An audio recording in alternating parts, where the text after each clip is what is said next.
So Star Wars Jedi Survivor just released, and it's bad. How's it going, guys? My name is Ren. Welcome back to the channel, and today we got a quick little video for you, because the video I originally had planned for this week, the audio messed up on, and I'm having to re-record it, so that'll be out next week. But I did decide, the night before, just to record a quick little video. I just wanted to give a little update about a certain game that came out. Star Wars Jedi Survivor, the sequel to Star Wars Jedi Fallen Order, which is a game that I absolutely loved, though I haven't finished it yet. I'm sorry, I know it's been years. I'm like 2/3 of the way through. It's a great game. I'll finish it at some point in the near future. But the sequel came out. It was released on all consoles, released except the Switch. I don't think it was on Switch. Was it on Switch? It might be on Switch. Now I want to check if it's on Switch. So no, it is not on Switch.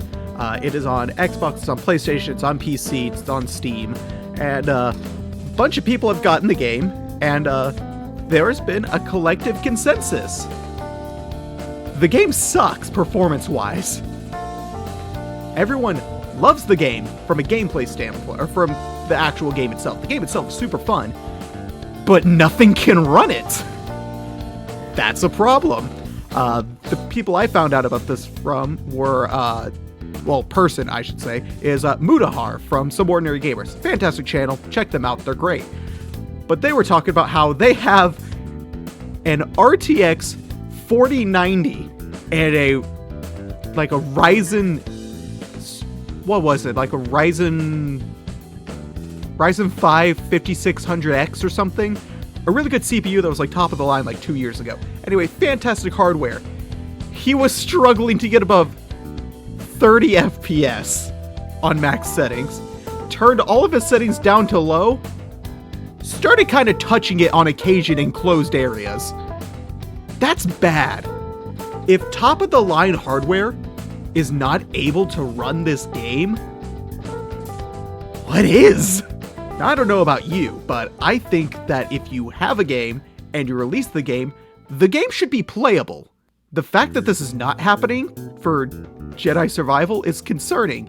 EA seems to have just punched their way through development, which seems to actually be the case. They developed the game in about 3 years, which is a crazy short amount of time for a game of this scope for a AAA title, and also they did it over the pandemic, which was already, teams were stretched thin. I don't know how they did it. The game looks great, it is just not optimized in the slightest. Now again, I personally have not played it yet, and, well, I was thinking about grabbing it, but if this is the case and how it's going to be from whatever it says, I'm not buying it. I'm just flat out not getting it. Also, I need to finish the first game before I buy the sequel, but it's concerning. It really is concerning. The fact that these developers can go through and make this great big scope games and then just not care how it performs because they want to hit a deadline? I don't get it. Why would you not just delay the game?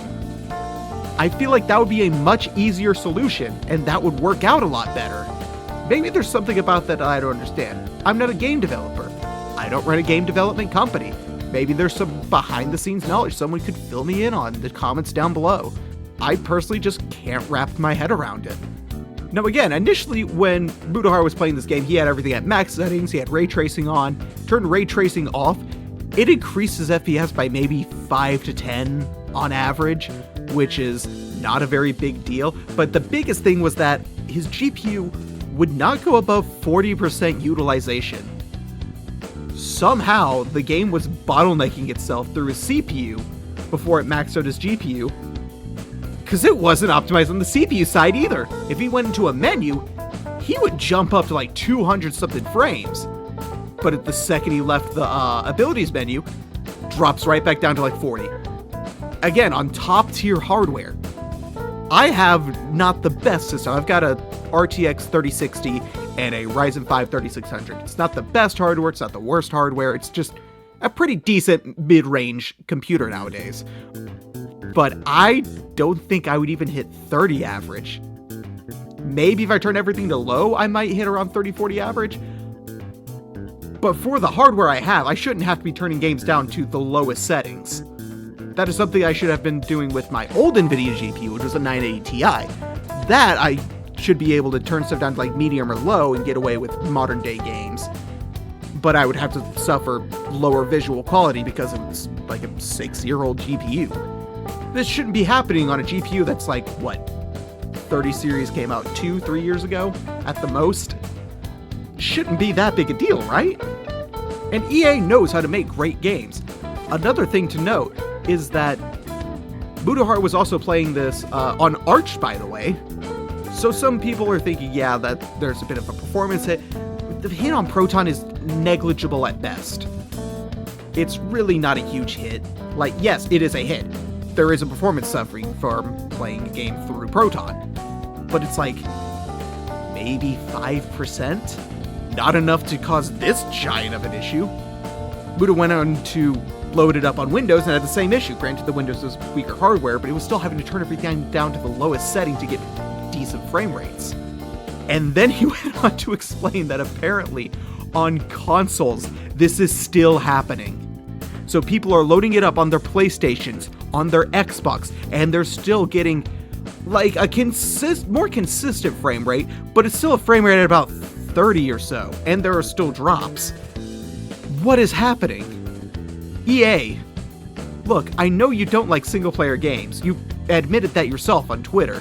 If anyone remembers that fiasco. Just deal with it. We want single-player games. We're gonna buy single-player games. When you make a single-player game, if it's not ready when the release date is coming up, delay the game. It's fine. You don't have to push a game out that isn't ready to be played. You don't need to hit your deadline that badly, because now you've just hurt the hype for your game. Now no one wants to buy the game that you just released, because the game can't be played. If you delayed the game, everyone would be upset in the moment, but they'd be happy when the game came out. Now that you're going to have to release patches in order to fix this game, you're going to get a lot less sales, because people are going to forget about the game. They're going to be like, oh yeah, that was the game that sucked when it came out because it couldn't perform.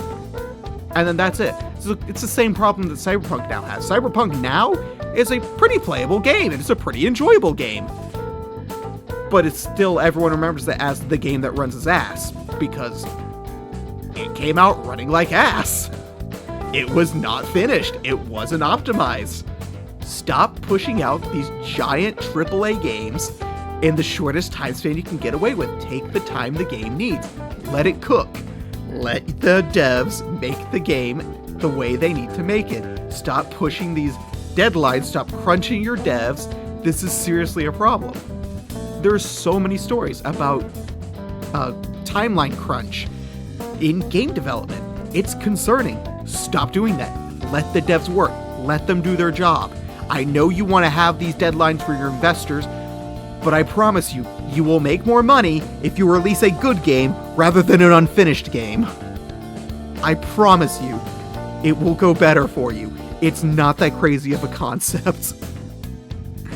But that's going to be it for this video. This is just a quick thing to fill you guys in, just something I wanted to talk about because it was brought to my attention, and oh my god.